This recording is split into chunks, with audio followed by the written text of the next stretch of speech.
सुप्रभात। जय श्री कृष्ण।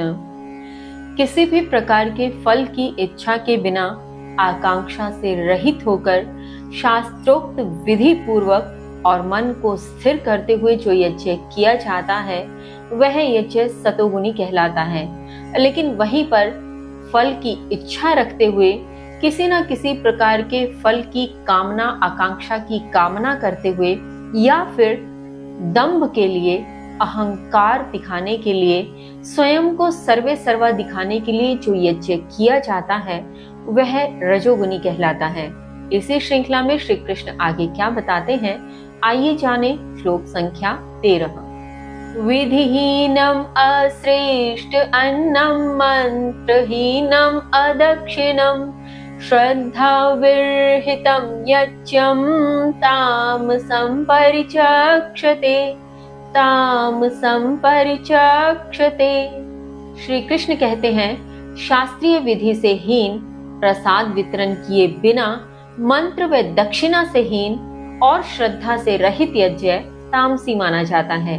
भावार्थ, अब यहाँ श्री कृष्ण तामसी यज्ञ के विषय में कहते हैं कि वह यज्ञ जो शास्त्रीय विधियों के अनुरूप नहीं किया गया है, जो शास्त्रों में उक्त विधि वर्णन के अनुरूप संपन्न नहीं किया गया है, जिसमें किसी प्रकार का प्रसाद वितरण नहीं किया गया, न ही अग्निहोताओं को अथवा किसी भी प्रकार से साधु संतों को दान दक्षिणा दी गई, न ही उसमें मंत्र पढ़े गए और न किसी प्रकार से श्रद्धा का भाव उसके भीतर रखा गया, तो इस प्रकार का यज्ञ तामसी यज्ञ कहलाता है, तामसी यज्ञ माना जाता है। अब हमारे पास तीनों प्रकार के गुणों के यज्ञ श्री कृष्ण ने बताए। एक वह जिसमें फल की इच्छा नहीं और साथ ही साथ मन को स्थिर करके किया गया यज्ञ सतोगुणी।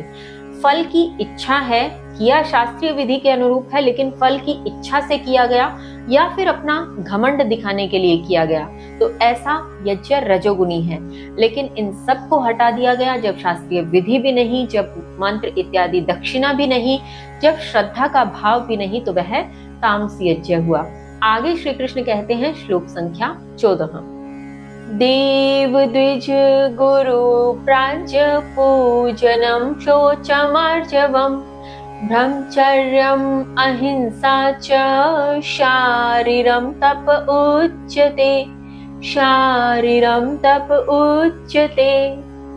श्री कृष्ण कहते हैं, देव, ब्राह्मण, गुरु व पूज्य व्यक्तियों की पूजा करना और पवित्रता, सरलता, ब्रह्मचर्य और अहिंसा को शरीर संबंधी तपस्या कहा जाता है। भावार्थ, यहाँ श्री कृष्ण कहते हैं, देवों का, ब्राह्मणों का, गुरुओं का और पूजनीय व्यक्तियों का पूजन करना अति अनिवार्य है। यह सब पूजनीय है और इन सब का पूजन अवश्य करना चाहिए।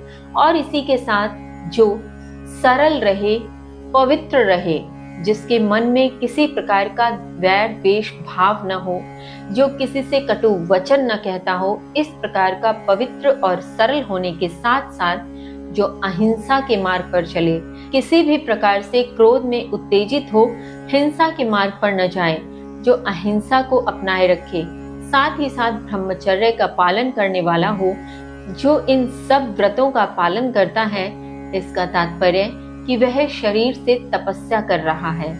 आगे श्री कृष्ण क्या बताते हैं, क्या समझाते हैं, जानेंगे कल। तब तक के लिए जय श्री कृष्ण।